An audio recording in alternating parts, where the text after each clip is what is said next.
Dr. Sarah Chen stood at the viewing window of the council station, watching alien ships drift past like distant stars.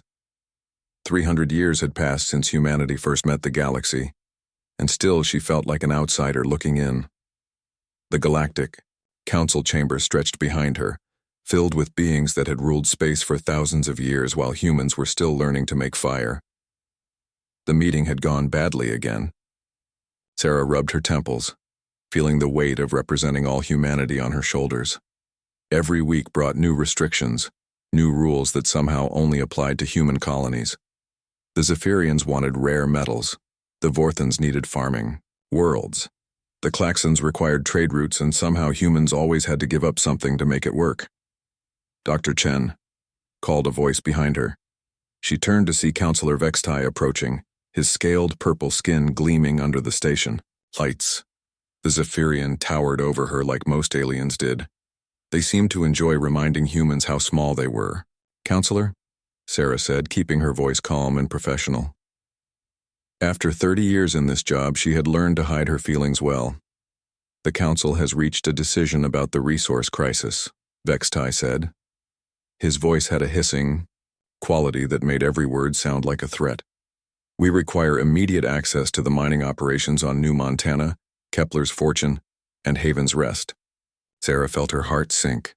Those 3 worlds held over 2 million human colonists, families who had built lives on those planets over generations. Those are established human colonies.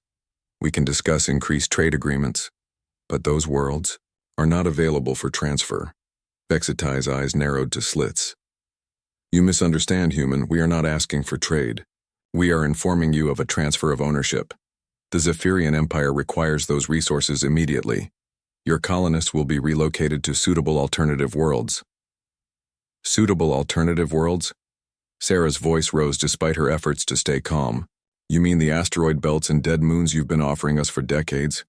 Those worlds have farms, cities, families. You can't just move 2 million people like cargo." "We can, and we will," Vextai said. His tone made it clear the conversation was over. "The needs of full council members take priority over junior member concerns.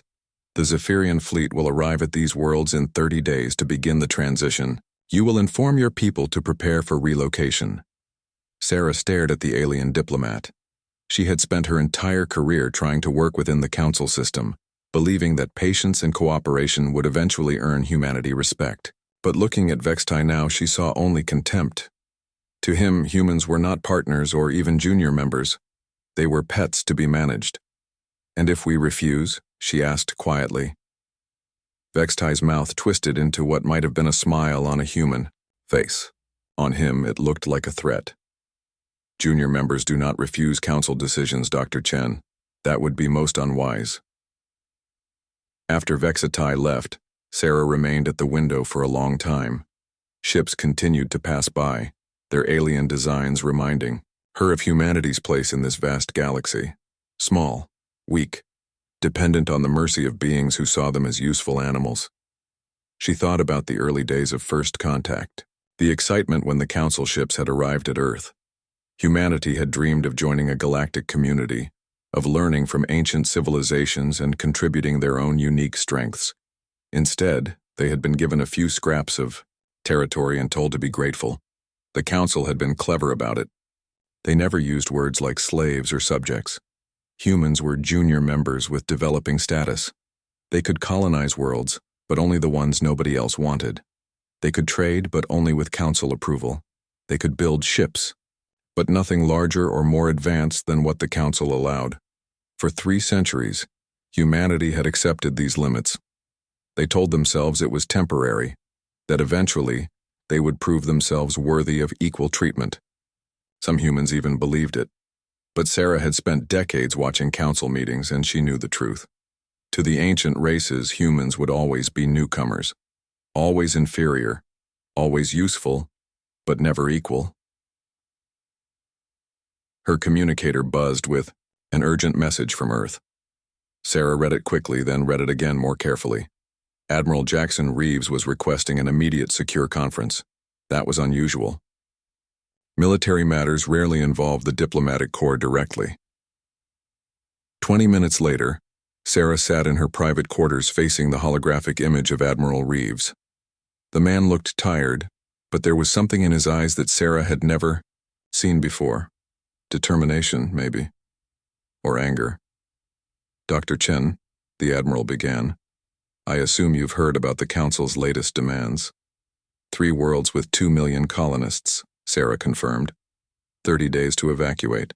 It's impossible, of course. "Even if we had enough ships, where would we put them?" Reeves nodded slowly. "We've been monitoring Council communications. This isn't just about resources.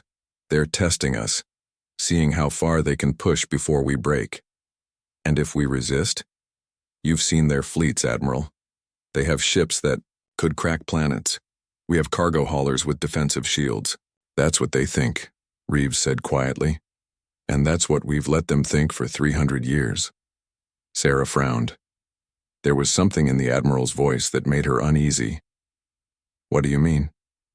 Tell me, Dr. Chen, do you really believe that humanity spent 3 centuries sitting quietly and building nothing but mining equipment and transport ships?" Before Sarah could answer, Reeves continued. "We've been patient, we've followed their rules, we've accepted their insults and limitations. But we've also been preparing. Preparing for what? For the day they pushed too far," Reeves said. "The day they stopped seeing us as junior members and started treating us like property to be moved around at will." Sarah felt a chill run down her spine. "Admiral, what are you saying?" "I'm saying that tomorrow, you're going to walk into that council chamber and deliver our formal response to their demands. You're going to tell them that humanity respectfully declines to relocate our colonists. And when they threaten us, you're going to remind them that we've been very good pets for 300 years. But pets can bite when cornered. They'll destroy our colonies if we resist openly." "Maybe," Reeves said. "Or maybe they'll discover that their pet has grown teeth while they weren't paying attention." The Admiral's image flickered and disappeared, leaving Sarah alone with her thoughts. For 3 centuries, humanity had played by the Council's rules. They had accepted second-class status and smiled while doing it. But Sarah was beginning to understand that the game might be changing. She walked back to the viewing window and looked out at the alien ships. For the first time in decades, she found herself wondering what human ships might look like if they hadn't been designed to Council specifications. What humanity might have built if they hadn't been holding back. Tomorrow she would stand before the Council and deliver humanity's response. She had a feeling it wouldn't be the response they were expecting. After 300 years of patience, humanity was about to remind the galaxy that peaceful didn't mean powerless. The question was whether the galaxy was ready for what they had created by pushing too far. The Zephyrian war fleet dropped out of hyperspace at the edge of the Haven's rest system, with the confidence of predators approaching helpless prey. War Commander Kithal stood on the bridge of his flagship, watching the scanner displays with satisfaction. 12 heavy cruisers and 30 escort ships should be more than enough to handle whatever pathetic resistance the humans might offer. "Sir," reported his tactical officer, "we're detecting unusual activity on the planet's surface. It appears the mining operations have ceased and we're reading massive evacuation ships leaving the system." Kithal's scaled hands clenched into fists. "They're stealing our resources. All ships intercept those transports immediately. Disable their engines and prepare boarding parties." What the Zephyrians found in the asteroid belt beyond Haven's Rest was a convoy of human ships moving slowly away from the system. The largest vessel was the HCSS Determination, a massive civilian transport that could carry 15,000 people. It moved like a wounded animal, its engines running at barely quarter power. Captain Maria Santos sat in the Determination's command chair, watching the alien ships approach on her screens. Around her, the bridge crew worked quietly at their stations. They all knew what was coming. They had all volunteered to stay behind while the faster ships escaped with the majority of the colonists. "Alien vessels approaching, Captain," reported her communications officer. "They're demanding we stop engines and prepare to be boarded." Maria nodded calmly. "Open a channel on all frequencies. Make sure everyone can hear this." The main screen flickered to life, showing War Commander Kithal's reptilian face. His yellow eyes burned with anger as he spoke.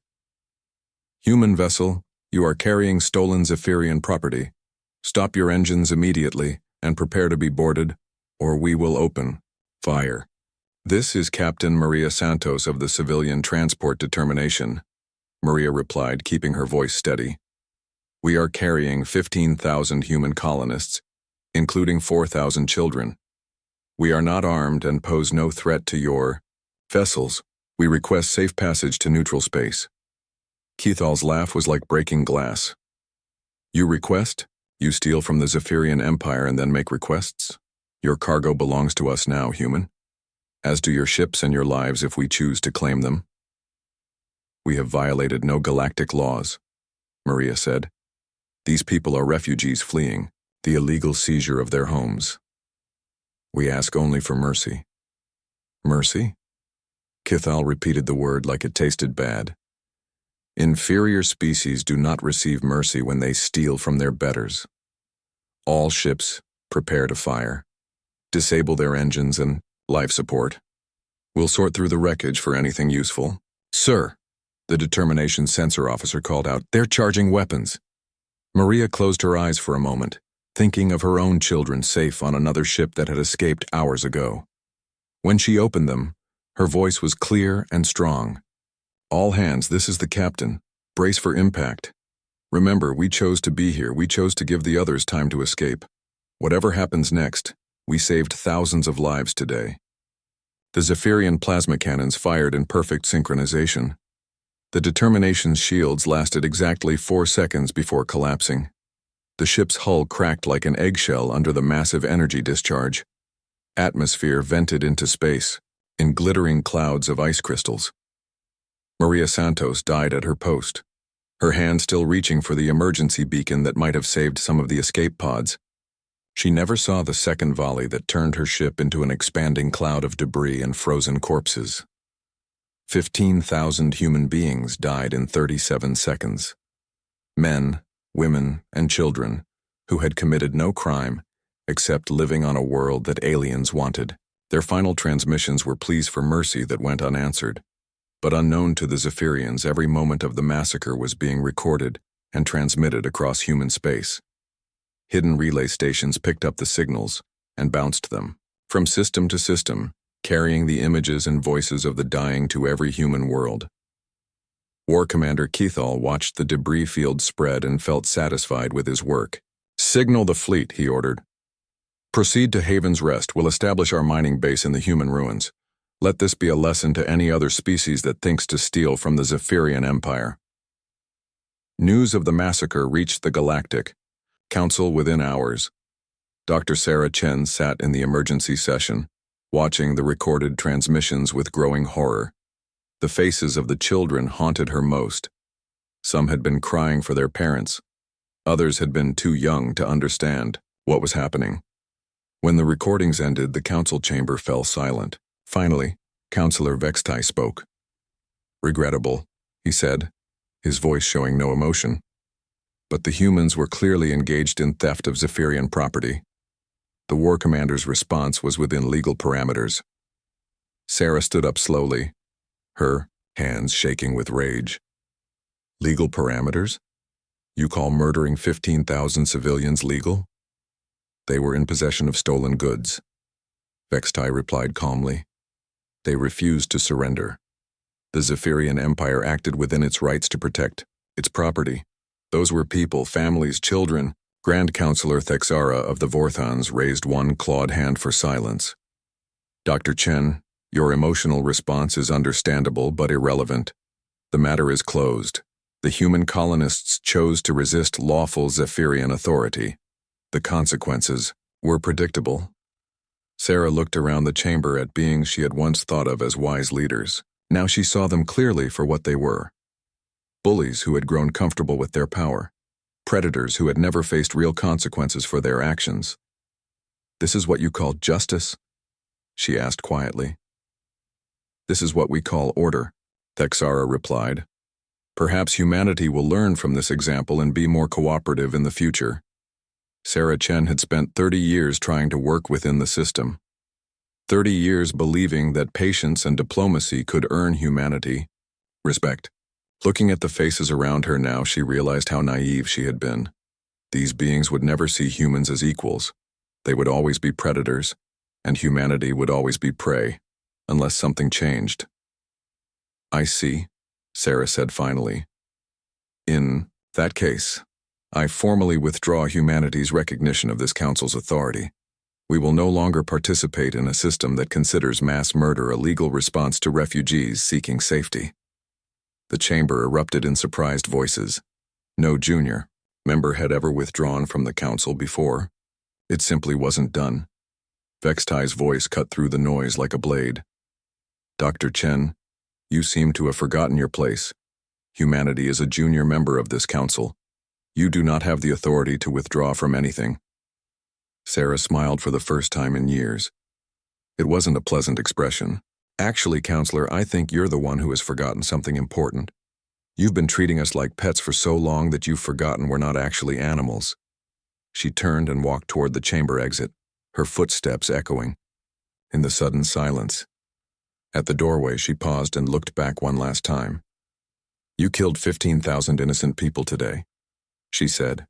"Remember that number, because we will." The chamber doors closed behind her with a soft hiss. Behind her, the council members began arguing about human arrogance and the need for firmer control.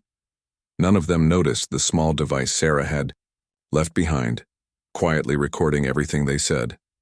The age of human patience was ending. What came next would depend on how seriously the galaxy took their threats. War Commander Kithal was about to discover that some prey fought back. Admiral Jackson Reeves stood in the command center of Titan Base, deep beneath the ice of Saturn's largest moon. Around him, holographic displays showed star maps, ship positions, and tactical data that would have shocked the Galactic Council if they knew it existed. For 300 years, this facility had been humanity's greatest secret. "Status report," Reeves ordered, his voice carrying the authority of a man who had spent decades preparing for this moment. "All fleets report." "Ready, Admiral," replied Commander Lisa Park, his chief of staff. 67 ships in the first wave, including the Vengeance. Long-range sensors show Zephyrian forces are still consolidating at Haven's Rest. They're not expecting any response. Reeves nodded grimly. The footage from the Determination's final moments had been broadcast to every human world. The image of children crying for their parents as plasma fire tore their ship apart had done more to unite humanity than 3 centuries of diplomatic speeches. Now finally the gloves were coming off. "What about the other council species?" Reeves asked. "Standard patrol patterns," Park replied. "The Vorthans have 3 battle groups near their core worlds. The Klaxons are running trade escorts. None of them show any unusual activity. They think this is over." "Good," Reeves said. "They're about to learn that humanity has been playing a very long game." The truth was that humanity had never accepted their junior status, despite what the Council believed. While publicly building only approved civilian ships, human engineers had been working in secret facilities scattered across the outer system. Generation after generation of scientists and military officers had contributed to projects that officially didn't exist. The result was a fleet unlike anything the galaxy had ever seen. Human ships didn't follow Council design principles because they hadn't been designed to fight Council enemies. They had been designed to fight the Council itself. "Launch. Authorization received from Earth Command," reported the communications officer. "Operation Reckoning is approved for immediate execution." Reeves felt a cold satisfaction settle in his chest. Operation Reckoning. 300 years of planning, building, and waiting, all leading to this moment. The Galactic Council had pushed humanity too far, and now they would learn what happened when you mistook patience for weakness. "All ships," Reeves broadcast across the fleet frequency. "This is Admiral Reeves. Today we stop being the galaxy's pet. Today we remind them that humans are not prey animals. Operation Reckoning is now active. All units proceed to assigned targets. The first ship to leave Titan Base was the HDFS Vengeance, Reeves's flagship and humanity's first true warship. Unlike the bulky, heavily armored vessels favored by Council races, the Vengeance looked almost organic. Its hull curved and flowed like a living thing, covered in a matte black coating that seemed to absorb light. But the Vengeance's true weapon wasn't its guns or armor. It was the quantum cloaking system that made it effectively invisible to most. Sensor arrays. Council species had grown comfortable fighting enemies they could see and track. They were about to encounter an enemy that could strike from nowhere and vanish before they could respond. The fleet's first target was Krextor, a Zephyrian mining world 3 systems away from Haven's Rest. The planet was heavily defended with orbital platforms and a full squadron of cruisers. On paper, it should have been impossible for any human force to assault successfully. War Commander Keithal was reviewing the preliminary reports from Haven's Rest when the attack began. The first sign of trouble was when his communications officer reported losing contact with the outer sensor buoys around Krextor. Probably solar interference? Keithal dismissed. Have them run a diagnostic. The second sign was when the orbital defense platforms began exploding. "Sir," the tactical officer called out, his voice tight with panic. "Krextor is under attack. Multiple energy signatures, but we can't get a clear reading on the attackers." Keithal rushed to the main display, watching in disbelief as his carefully constructed defenses were systematically dismantled. Orbital platforms that could withstand capital ship bombardment were being destroyed by weapons that seemed to appear from empty space, fire once, then vanish again. "What about our ships?" Keithal demanded. "Where is Squadron 7? "Unknown, sir. We're receiving distress signals, but they're fragmentary. Something about invisible ships and weapons that adapt to their shields." On the surface of Krextor, Zephyrian defense coordinators watched their screens in growing terror. Human ships would appear without warning, their weapons seeming to know exactly how to penetrate each target's specific defenses. A plasma cannon that worked perfectly against Vorthon armor would be useless against Zephyrian shields, but somehow the human weapons were adapting in real time. The battle lasted 17 minutes. When it ended, Krextor's defenses were in ruins. Its garrison was destroyed, and not a single human ship had been seriously damaged. The attackers had vanished as quickly as they had appeared, leaving behind only destruction and a single transmission. Admiral Reeves' voice echoed across every frequency as his image appeared on screens throughout the system. He looked exactly like what he was, a human predator who had been caged too long and was finally free. "This is Admiral Jackson Reeves of the Human Defense Force," he said, his voice calm and deadly. "The Zephyrian Empire has 72 hours to surrender War Commander Keithal for trial, pay full reparations for the massacre at Haven's Rest, and withdraw from all former human territories." He paused, letting the words sink in. Around the galaxy, beings who had never heard of a human defense force suddenly found themselves paying very close attention. "Let me be clear," Reeves continued. "We are not negotiating. We are not making requests. We are stating facts. 72 hours. After that, we will consider the Zephyrian Empire to be an enemy of humanity, and we will act accordingly." The transmission ended, leaving the galaxy in stunned silence. For the first time in recorded history, a junior species had openly threatened a founding council member. On the bridge of his flagship, War Commander Keithal stared at the tactical display showing the devastation at Krextor. His claws scraped against the metal railing as he struggled to understand what he was seeing. How had the humans hidden a fleet capable of this level of destruction? Where had the technology come from? "Sir," his intelligence officer reported, "we're receiving similar reports from across our territory. Human fleets have struck 17 targets in the last hour. In every case, our forces were completely overwhelmed." Keithal felt something he had never experienced before. Fear. Not for his own life, but for his entire species. The humans had revealed capabilities that seemed impossible. Their ships moved like ghosts, struck like lightning, and vanished before any response could be mounted. "Send a message to the High Command," he ordered, his voice hoarse. Tell them the humans are not what we thought they were." But it was already too late for warnings. Across Zephyrian space, human fleets were demonstrating 3 centuries of suppressed military development. Every world that had participated in the Haven's Rest massacre found itself under attack by an enemy that fought by no rules they understood. The Galactic Council's greatest mistake hadn't been underestimating human technology. It had been underestimating human patience. For 300 years, humanity had endured insults, restrictions, and humiliation, while secretly preparing for the day their patience would end. That day had finally come, and the galaxy was about to learn what 3 centuries of human ingenuity could accomplish when focused by righteous anger. Grand Counselor Thexara stood before the emergency assembly, her normally composed demeanor cracking under the weight of reports flooding in from across the galaxy. In the past week, the humans had shattered every assumption the Council had held about junior species capabilities. "The situation is unprecedented," she announced to the gathered representatives.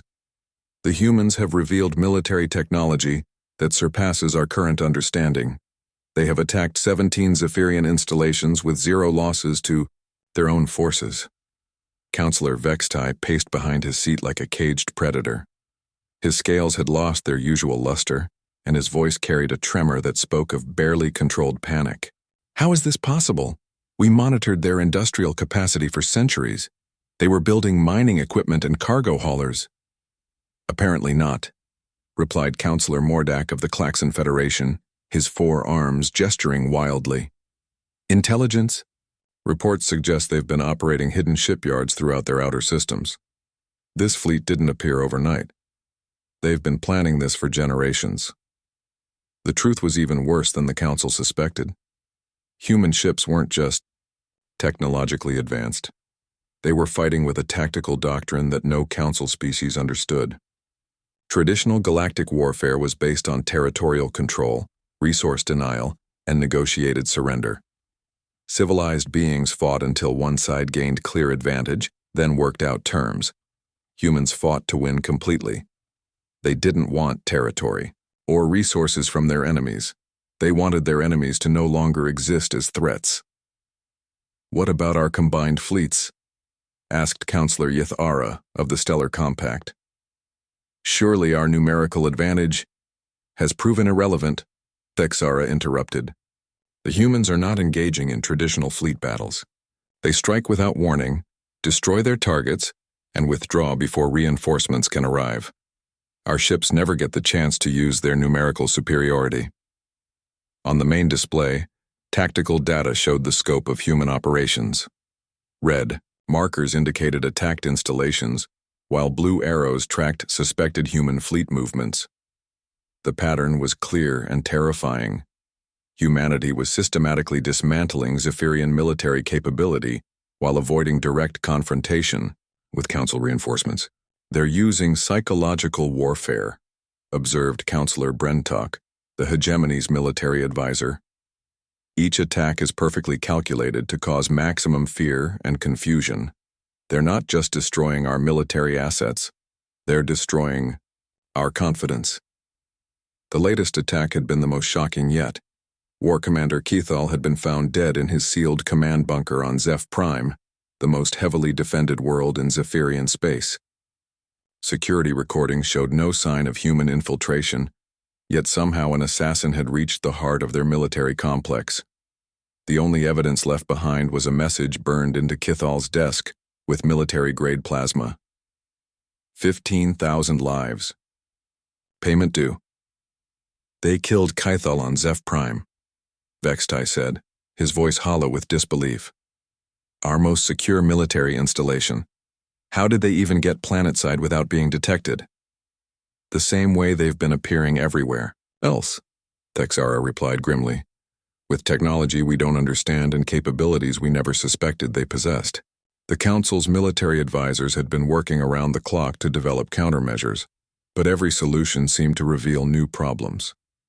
Human cloaking technology wasn't just advanced, it appeared to work on multiple levels simultaneously. Their ships were invisible to sensors, radar, and even direct visual observation, until they chose to reveal themselves. Worse, human weapons seemed to adapt in real time to whatever defenses they encountered. A shield configuration that worked against human attacks in the morning would be useless by afternoon, as if their weapons were learning and evolving during combat. "What do our intelligence services report about human fleet strength?" asked Mordak. Intelligence. Coordinator Zethel stepped forward, his expression grim. Conservative estimates suggest 60 to 70 ships in their first-line battle fleet. However, we've detected construction signatures suggesting they may have additional vessels in reserve. 60 ships? Vextai laughed bitterly. 60 ships? Are terrorizing the entire galaxy? It's not about numbers, Zethel replied. It's about capability. Each human vessel appears to be equivalent to 3 or 4 of our heaviest cruisers in terms of firepower and survivability. They're also operating with perfect coordination, suggesting either unprecedented communication technology or artificial intelligence systems we can't match. The room fell silent as the implications sank in. For millennia, the Council had maintained power through technological superiority and numerical advantage. Now they faced an enemy that was not only technologically superior, but seemed to be operating under completely different rules of engagement. What about their demands? Asked Yathara. They wanted Kithal surrendered for trial, reparations paid, and withdrawal from human territories. Perhaps we should consider— Absolutely not, Vextai snarled. The Zephyrian Empire does not negotiate with terrorists and murderers. They're not terrorists, Thexara said quietly. They're an emerging military power that we failed to recognize until too late. And given their demonstrated capabilities, perhaps negotiation would be wiser than continued confrontation. You suggest we surrender to junior members? Vextai's voice rose to a shriek. The Council has ruled this galaxy for 12,000 years. We do not bow to upstart primitives who learned to use tools while we were building star empires. Admiral Korvash, the Council's supreme military commander, had been silent throughout the debate. Now he spoke, his voice heavy with the weight of military reality. Counselors, he said, I must report that our fleets are becoming demoralized. They're fighting an enemy they can't see, can't predict, and can't defeat. The humans are not just winning battles. They're destroying our forces' will to fight. He activated a holographic display showing recent engagement data. In the last 72 hours, we've lost 37 ships and installations. The humans have lost nothing. Not a single vessel damaged, not a single casualty reported. Our crews are beginning to believe they're fighting ghosts. The tactical display shifted to show fleet positions across the galaxy. Blue markers representing Council forces were clustered defensively around major worlds, while red indicators showed suspected human positions. The humans were everywhere and nowhere, striking at will while avoiding any engagement that might cost them casualties. They're not fighting to conquer territory, Admiral Korvash continued. They're fighting to break our ability to threaten them. Every attack is designed to eliminate specific military capabilities while sending a clear message. Continued resistance will only bring more destruction. Counselor Brentok studied the data with growing unease. You're saying they could continue this indefinitely? Worse, the Admiral replied. Intelligence suggests they're operating at a fraction of their full capability. This may be just their opening move, designed to test our responses and gather intelligence about our defensive capabilities. The chamber erupted in angry voices as the reality of their situation became clear. For the first time in Council history, they faced an enemy that wasn't trying to join their system or replace it with something similar. The humans wanted to destroy the existing order entirely and replace it with something unprecedented. What do they want? Thexara asked, her voice cutting through the chaos. Not territory, not resources, not political control. What do they actually want from us? The answer came from an unexpected source. Dr. Sarachen's voice echoed through the chamber as her image appeared on the main display. She looked different from the diplomatic representative they remembered, calmer, more confident, and absolutely implacable. Counselors, she said, I bring greetings from the new Human Defense Force and a simple message from Admiral Reeves. The old order is ending. You can choose to end it peacefully or you can choose to end it violently. But it is ending. The transmission cut off, leaving the Council in stunned silence. Outside the station's windows, unknown ships flickered in and out of sensor range, reminding the galaxy's former rulers that they were no longer alone at the top of the food chain. The age of council dominance was dying, and humanity was writing its obituary in plasma fire and quantum steel. 18 months after the first human warship appeared at Krextor, Admiral Jackson Reeves stood in the same council chamber where Dr. Sarah Chen had once been humiliated. The difference was that now, 300 human warships surrounded the station, their presence a constant reminder of how completely the balance of power had shifted. The war had not lasted long by historical standards, but it had been thorough. Every species that had participated in the Haven's Rest massacre had paid a devastating price. The Zephyrian Empire's military had been systematically dismantled, their war fleets reduced to scrap metal floating in space. Other council members had watched in growing terror as humanity demonstrated that their initial attack had been a gentle warning compared to what they were truly capable of. Grand Counselor Thexara sat at the head of the assembly, her proud bearing replaced by the slumped posture of defeat. Around her, the surviving council members waited to hear their fate.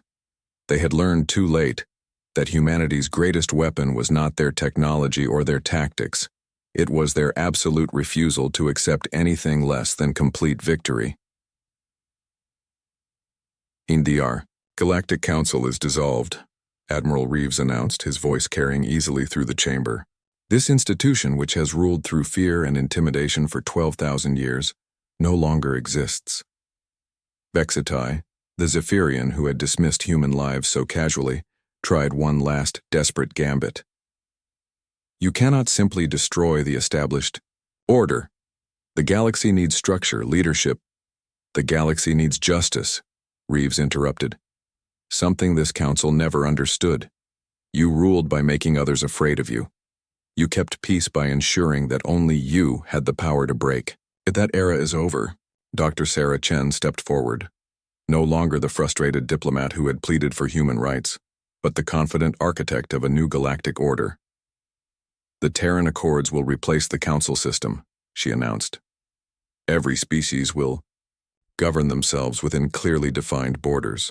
Trade will be based on mutual benefit, not exploitation, and disputes will be resolved through arbitration, not warfare. And if we refuse to accept this new system? Asked Counselor Mordak, though his voice held little conviction. Admiral Reeves smiled, and the expression carried no warmth at all. Then you'll discover that we've learned to be very creative with our anger. We spent 3 centuries being patient while you treated us like animals. We've recently discovered that we're much more effective when we stop holding back. The demonstration of human creative anger had been horrifying in its efficiency. The Zephyrian homeworld of Zeftar had been left untouched physically, but every piece of military technology on the planet had simply stopped working. Plasma cannons wouldn't fire, shields wouldn't activate, and ships wouldn't start. Somehow humanity had developed weapons that could selectively disable specific technologies while leaving everything else intact. The psychological impact had been devastating. A civilization that had ruled through technological superiority suddenly found themselves helpless, watching human ships orbit their homeworld with impunity, while their own fleet sat dead in space. The most shocking aspect of our new arrangement, Dr. Chen continued, is that we're prepared to share our military technology with any species willing to join the Terran Accords as equals. The same weapons that defeated you will be freely given to former enemies, provided you agree to the new rules.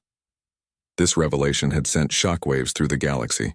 Traditional galactic powers hoarded their military advantages, using technological superiority to maintain dominance.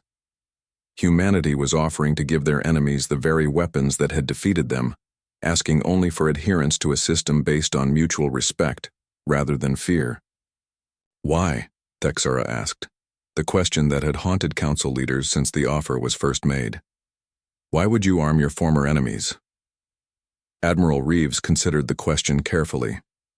Because we're not interested in ruling over you. We're interested in making sure that what happened to our colonists never happens to anyone again. The galaxy is big enough for all of us, but only if we all agree to respect each other's right to exist. The truth was that humanity had learned a valuable lesson from their 3 centuries of subjugation. Power based on technological advantage was temporary. Eventually, someone would develop better technology, and the cycle would begin again.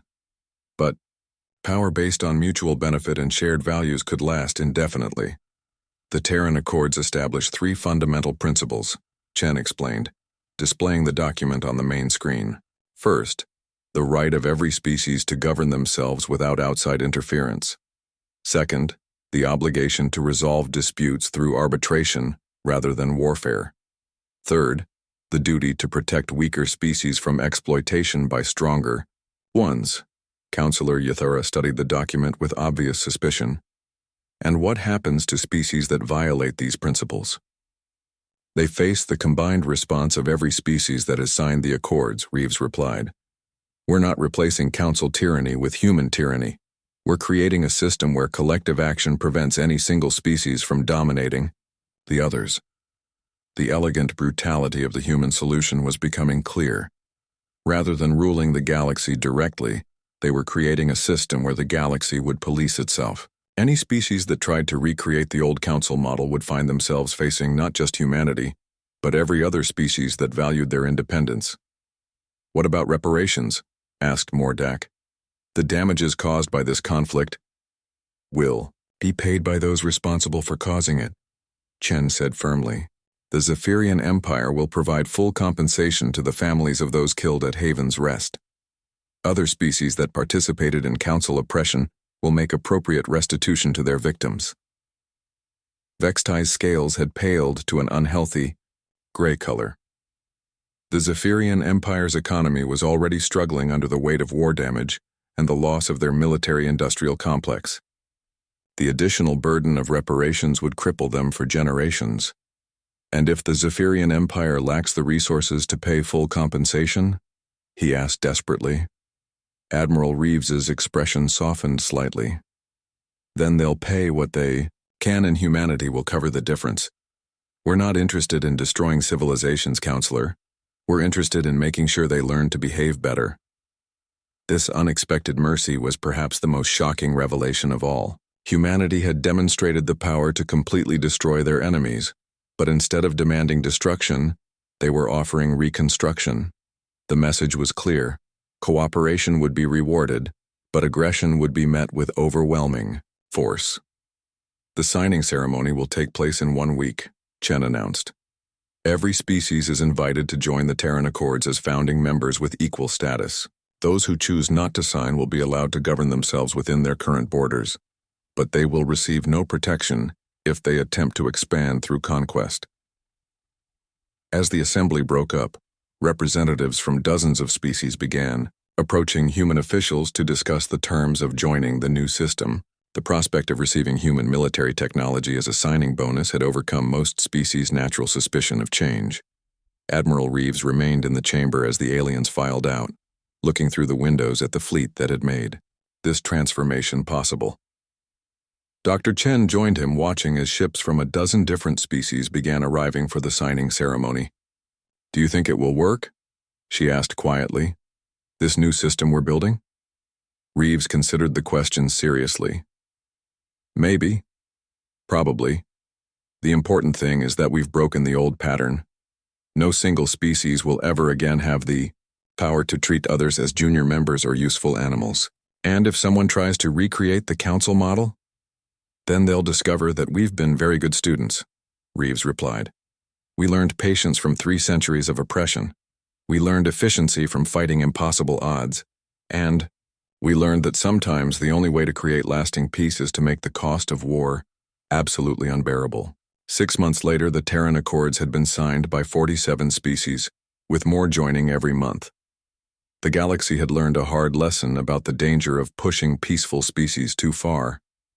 Humanity had been content to serve when treated with respect, but when pushed beyond their limits, they had revealed what 3 centuries of suppressed human ingenuity could accomplish when focused by righteous fury. The old Galactic Council was gone, remembered only as a cautionary tale about the price of treating others as inferior. In its own place, a new order had emerged, built on the radical principle that all species deserved respect and protection. The galaxy had discovered that humanity's greatest strength was not their technology or their tactics. It was their absolute refusal to accept injustice even when fighting against impossible odds. They had waited 300 years for justice, and when it was denied, they had simply created their own. The age of council dominance was over.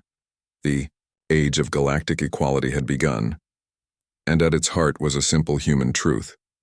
Sometimes the only way to end tyranny is to make tyrants afraid of their victims. War Commander Cathal was dead, but his legacy lived on in the children who would never again face the choice between submission and annihilation.